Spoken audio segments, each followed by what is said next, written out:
हाँ, जहाँ तक अरावली का मुद्दा है, हमने इसी जगह पिछले माह एक अभियान की शुरुआत की थी और व्हाट्सएप पे एक ग्रुप बना था और उसके बाद में एक अपने तरीके से जो मैसेज संदेश देने की कोशिश की वो सीमित संसाधनों के रहते हुए दी गई। अब उसी कड़ी में कैलाश जी एक पदयात्रा लेकर चल रहे हैं, तो वो इससे आगे की बात है और ये ज़्यादा कारगर काम है। तो निश्चित तौर पर अनवर के साथियों को इस यात्रा में सहयोग तो करना ही है और भागीदारी भी करनी है, उसमें तो कोई दो राय नहीं है। और इस यात्रा के लिए शुभकामनाएँ और मैं साथियों को अभिनंदन अपनी तरफ से भी करना चाहता हूँ कि ऐसे मुद्दों पर सक्रिय हैं, क्योंकि देश जिस दिशा में, समाज जिस दिशा में बह रहा है, उसमें ये सारी यात्राएं, सारे मुद्दे अपराध की श्रेणी में आते हैं। पर्यावरण बचाना अब अपराध है। आप भले ही खूब कह लो कि पर्यावरण बचाना कोई अच्छी बात है, लेकिन जो व्यवस्था उसमें ये अपराध है। मानवता की बात करना आज की व्यवस्था में अपराध है।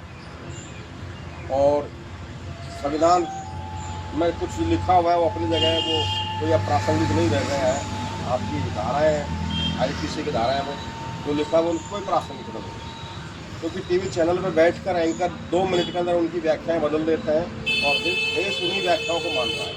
अभी कल परसों मैं सुन रहा था जो एस्टीन फाइल को लेकर जो बवाल मचा हुआ है, हालांकि भारत में तो बवाल भी नहीं है, शांति शांति है, उसमें एक लेडी एंकर, अगर पुरुष एंकर होता तो वो बेशर्मी मान भी लेते, लेकिन लेडी एंकर बचाव कर रही है उस एस्टीन फाइल के मुद्दे पर।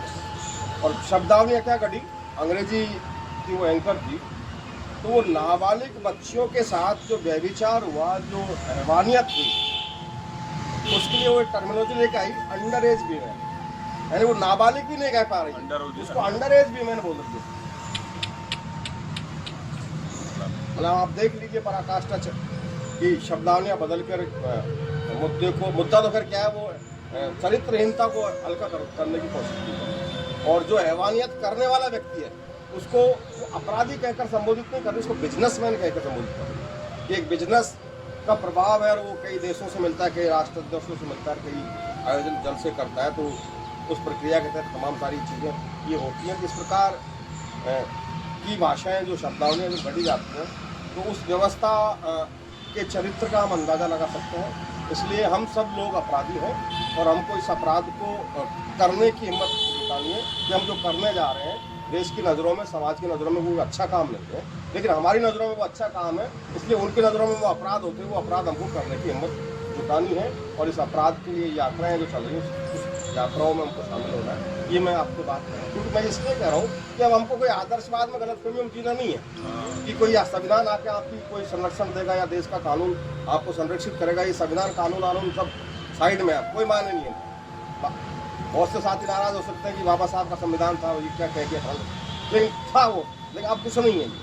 अब वो व्यवस्थाएं बदलेंगी, बचेगा जब बात होगी। फिलहाल हमारे लिए कोई संरक्षक के तौर पर कोई संविधान नहीं है, कोई धाराएं नहीं है, कोई पुलिस नहीं है।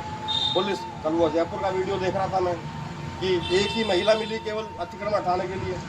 चलो अतिक्रमण ही था तो एक तौर तरीका होगा उसका, लेकिन जिस प्रकार जो है उसको जंगाओं से दबा के उसका गला दबाया गया है, उसके बाल खींचे गए हैं, पीछे से पीठ से उसका जो शरीर दिख रहा है, इस प्रकार का क्या अतिक्रमण था? उस विधानसभा पर अतिक्रमण थोड़ी कर दिया। इस पर पुलिस को इस प्रकार का व्यवहार करने की जरूरत पड़ी, वो भी एक महिला के साथ और बिना महिला पुलिस के।